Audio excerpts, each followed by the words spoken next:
আমেরিকার nuclear submarine এখন রাশিয়ার পাশে চলে এসছে, তাহলে কি বড় কিছু ঘটতে চলেছে? আজকে আসবো সেই নিয়ে বিস্তারিত। কিন্তু তার আগে আমেরিকা ভারতের ওপর যে ইউএস ট্যারিফ লাগিয়েছিল সেটার ওপর কিন্তু ভারত স্পষ্ট বার্তা দিয়ে বুঝিয়ে দিচ্ছে আমেরিকাকে যে ভারত কোনো সময় রাশিয়ার সঙ্গ ত্যাগ করবে না এবং রাশিয়া থেকে তেল কেনা তারা ছাড়বে না। এটা কিন্তু আবারও একবার স্পষ্ট বার্তা দিয়ে বুঝিয়ে দিল। কারণ আপনারা জানেন সাম্প্রতিককালে Ajit Doval national security adviser যিনি, তো এনএসএ অজিত ডোভাল কিন্তু এখন বর্তমানে রাশিয়াতে, এবং তার সাথে গেছে ভারতীয় বিদেশমন্ত্রী এস জয়শঙ্কর।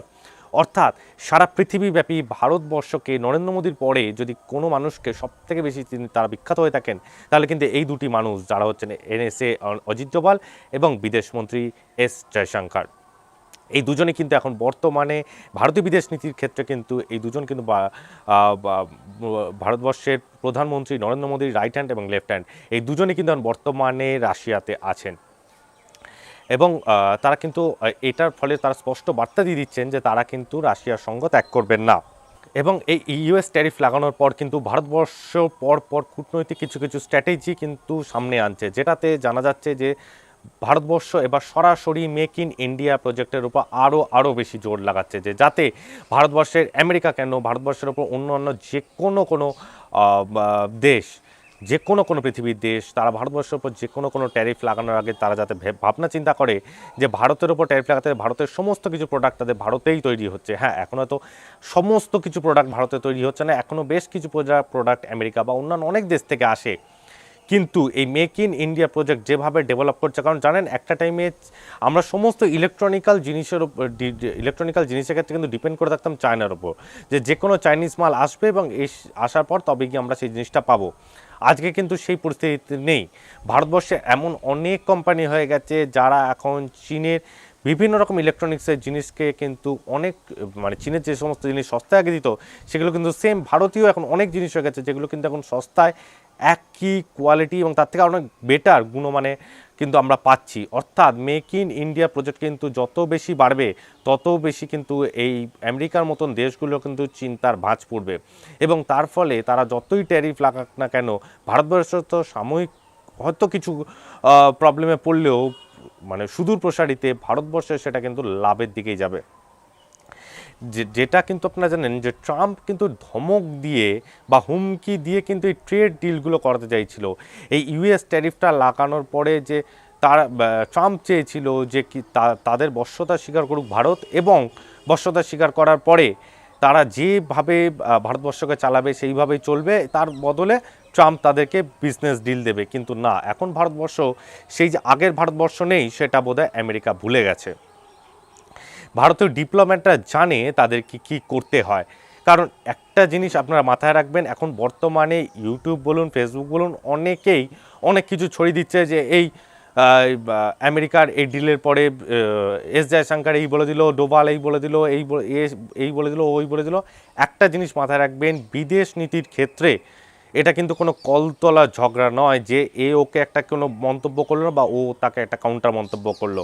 ভারতীয় ডিপ্লোম্যাটরা খুব ভালোভাবে জানে যে তাদেরকে কোন স্ট্র্যাটেজি কোন সময় নিতে হবে, এবং তারা কিন্তু যথাযথভাবে সেই স্ট্র্যাটেজি নিয়ে চলছে, যার জন্য কিন্তু ভারতবর্ষ অর্থনৈতিকভাবে জিডিপি গ্রোথটা যত দিন যাচ্ছে তত কিন্তু বাড়ছে। এবং ভারতবর্ষের ডিপ্লোম্যাটরা এখনও কিন্তু এই আমেরিকার ওপর যখনই ইউএস টাইপটা লাগলো তখন কিন্তু ভারতবর্ষের ডিপ্লোম্যাটরা বসে নেই, তারা কিন্তু তাদের মতন স্ট্র্যাটেজি ঠিক চালিয়ে যাচ্ছে।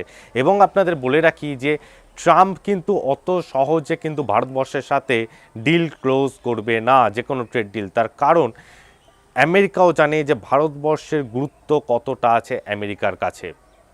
তো সুতরাং এত তাড়াতাড়ি কিন্তু ট্রেড ডিল ক্লোজ হবে না যতটা তাড়াতাড়ি আমেরিকা বোঝাতে চাইছে। এবং এর ফলে কিন্তু ভারতবর্ষ কিন্তু রাশিয়ার থেকে তেল কিনবেই এবং মেক ইন ইন্ডিয়া প্রজেক্টও আরও বেশি বাড়াবে এই ইন দ্য মেন টাইম, যতদিন না ট্রাম্প আবার ভারতবর্ষের সাথে ট্রেড ডিলটাকে আবার স্বাভাবিক একটি পর্যায়ে নিয়ে আসে।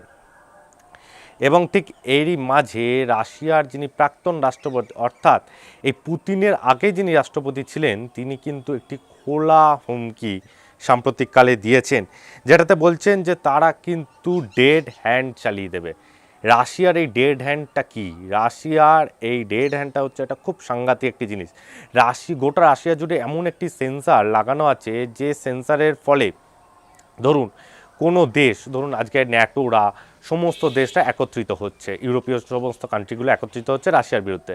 এবার এই সমস্ত দেশগুলো মিলে হয়তো একটা কোনো নিউক্লিয়ার চার্জ করে দিল রাশিয়ার ওপর, এবং রাশিয়ার ওপর চার্জ করে দিলে সেখানে হয়তো পুতিন থেকে শুরু করে সমস্ত সেনাপ্রধান, রাশিয়ার সমস্ত নাগরিক যারা যারা আছেন প্রত্যেকে হয়তো মারা গেলেন। কিন্তু এই ডেড হ্যান্ড হচ্ছে এমন একটি সেন্সার, যে যখনই এ সেন্সার করে নেবে যে আমাদের রাষ্ট্রপতি মারা গেছে, আমাদের দেশে কোনো নাগরিক আর বেঁচে নেই, প্রত্যেকে ধ্বংসের মুখে চলে গেছে, তখন এই ডেড হ্যান্ড অটোমেটিক অ্যাক্টিভ হয়ে যাবে, এবং অ্যাক্টিভেট হয়ে গেলে এখান থেকে কিন্তু নিউক্লিয়ার ওয়েপেন অটোমেটিক বেরিয়ে কিন্তু সে তার ধ্বংসলীলা চালিয়ে দেবে। এবং সাম্প্রতিককালে এটা খুব গুরুত্বপূর্ণ একটা স্টেটমেন্ট রাশিয়ার তরফ থেকে এসছে, রাশিয়ার প্রাক্তন রাষ্ট্রপতি এই স্টেটমেন্টটা দিয়েছে যে তারা কিন্তু ডেড হ্যান্ড চালিয়ে দেবে।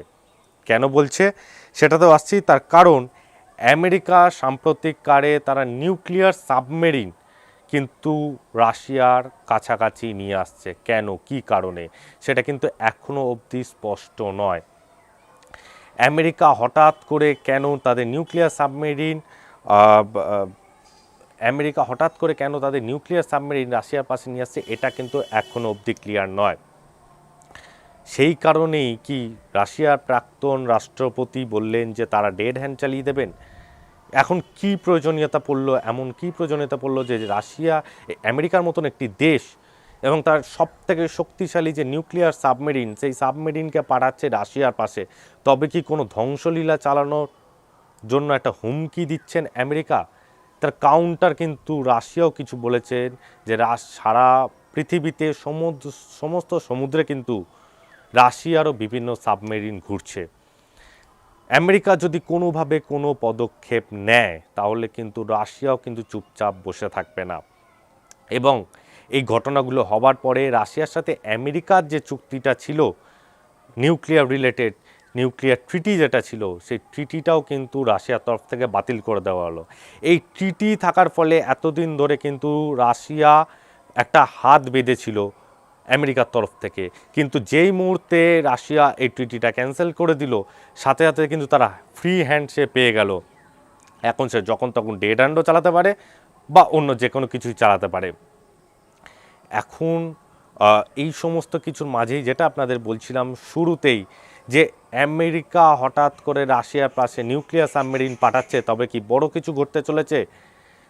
আশা করা যায় যে তেমনই কিছু ঘটবে না, যেটা আমি এতক্ষণ ধরে বিস্তারিত আলোচনা করলাম যে নিউক্লিয়ার সাবমেরিন বা কিছু। কিন্তু যদি ঘটে তাহলে কিন্তু সারা পৃথিবীর জন্য একটা চিন্তার ভাঁজ ফেলে দেবে। যাই ঘটুক না কেন আমরা নজর রাখছি সেদিকে। আপনারাও দেখতে থাকুন ভারত বার্তা।